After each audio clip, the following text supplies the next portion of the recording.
3, 2, 1. Hello everybody, my name is Peter Petersen and we are doing a video for Everyday Tantra. We're going to start out with a little bit of Qigong, okay? I think we gotta go this way though, babe, because it's dark. There we go, much better. Okay.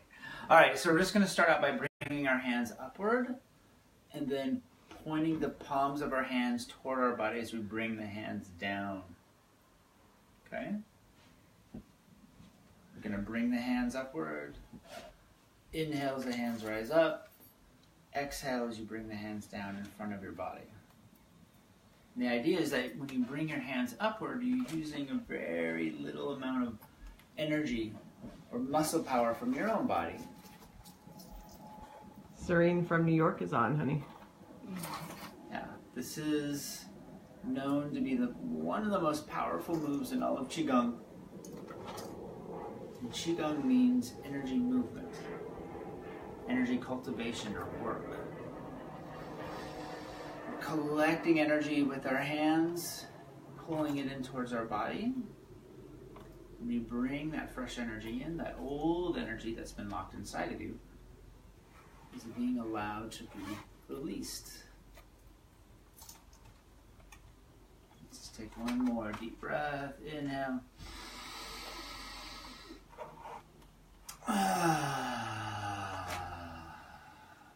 And then I like to shake my hands. And then I feel much different and happier and relaxed when I'm done. So that's our one tip for the day. That's called gathering chi. All right, now we're going to bring Alex on. So we're going to flip you around so you can see all of us. Here we go.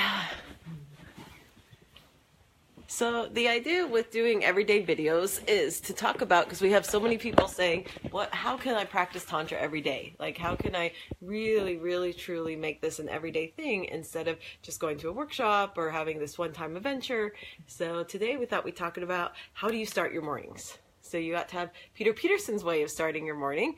And so now we're going to go to the other side of the spectrum and you get to hear about how Alex's morning started. So I'm a firm believer in the fine tradition of starting as you mean to go on, which in my case, one of the things that I really promote in terms of my personal practice as well as with my clients is the idea of intentionally identifying pleasure, seeking it, and savoring it. Because when you do that, one of the things that you're doing is you're reinforcing constantly to yourself not only that you deserve to feel good and that you get to feel good and that you get to feel pleasure in body and spirit, but when you identify your desires and then try to meet them in that moment or do the closest thing available to meet them in that moment, that also reinforces to you on an unconscious level and on a body level that you really can have what you want in life. And so in my case, what I wanted this morning was a fantastic session in which we got to engage in all sorts of fun role play, and it was delightful. I'm gonna turn it over. Okay, go ahead. Do you want to add anything else? How was it delightful, Alex? Well, there may have been sex involved. Maybe. You know, just some.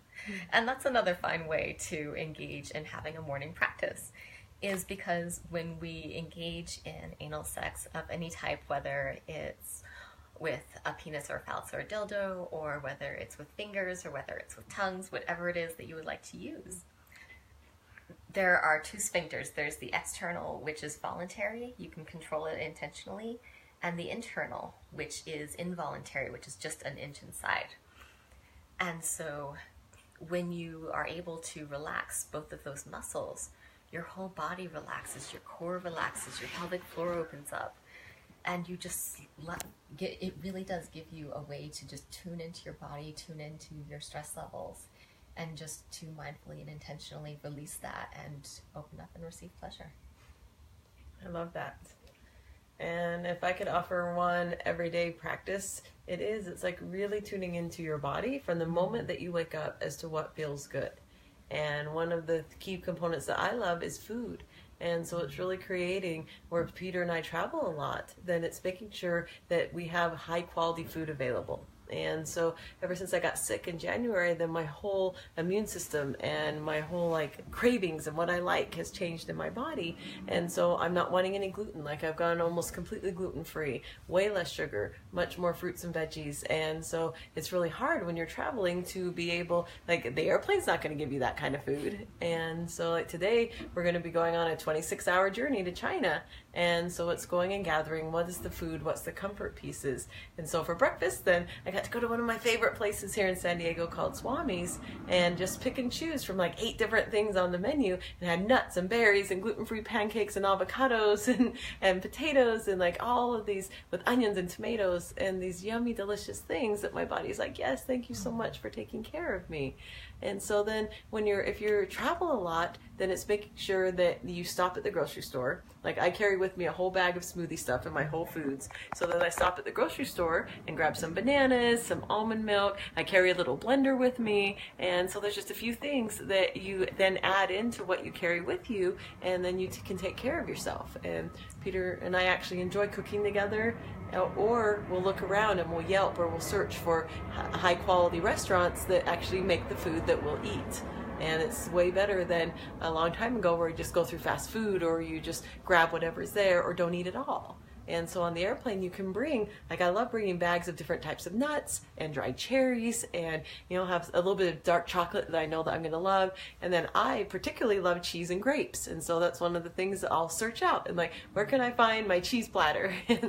And that really gives me energy when I'm on the plane. So when you don't have the food that you want, does it change your mood and your disposition of who you're with and the people around you? Why don't you answer that, Peter? No, I'm asking you.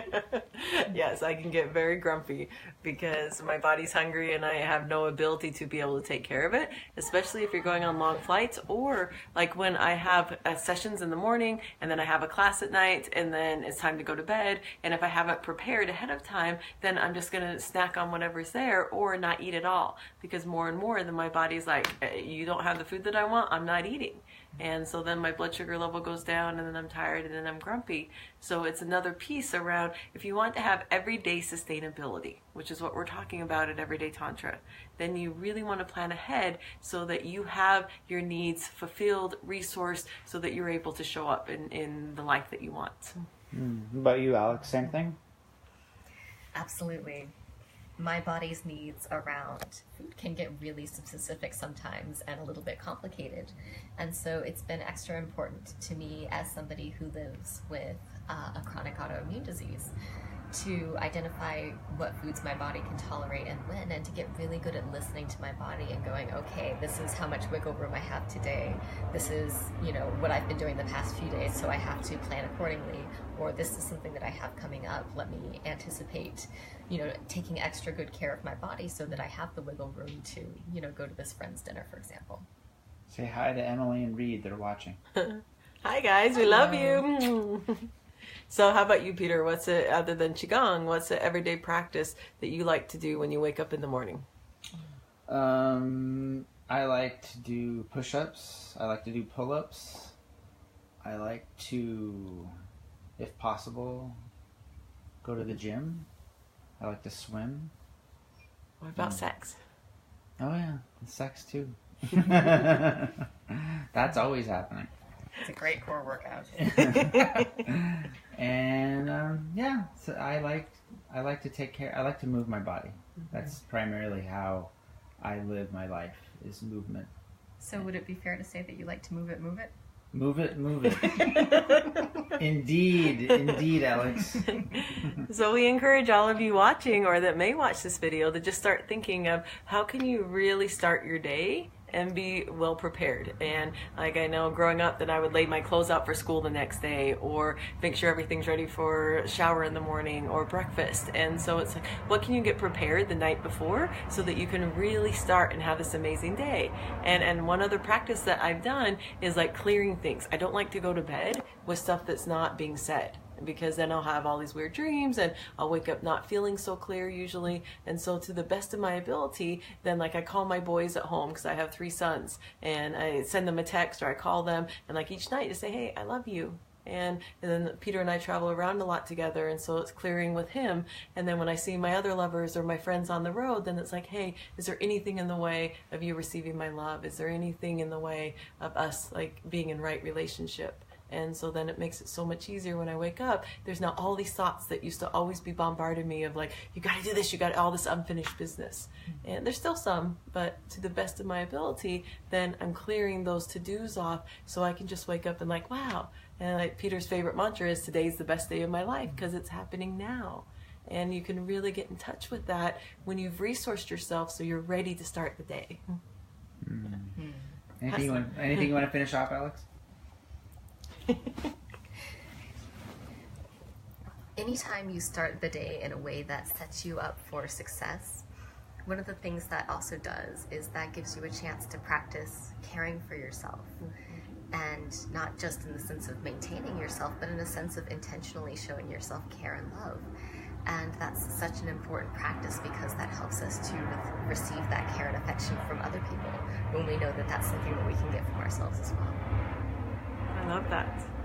Well, you can follow Peter and I along at everydaytantra.com. Every morning that we can, we will be posting videos, or like now we're going to be in China for the next couple weeks. Then we'll have our assistant post videos for us of other things that we find relevant, so that our hope is that each day you can start finding more practices and more time and more ways to prioritize what your living life on your terms looks like. So how can they find you, Alex? You can find me at alexsmorgan.com, and that's how you can keep up with all of my upcoming events.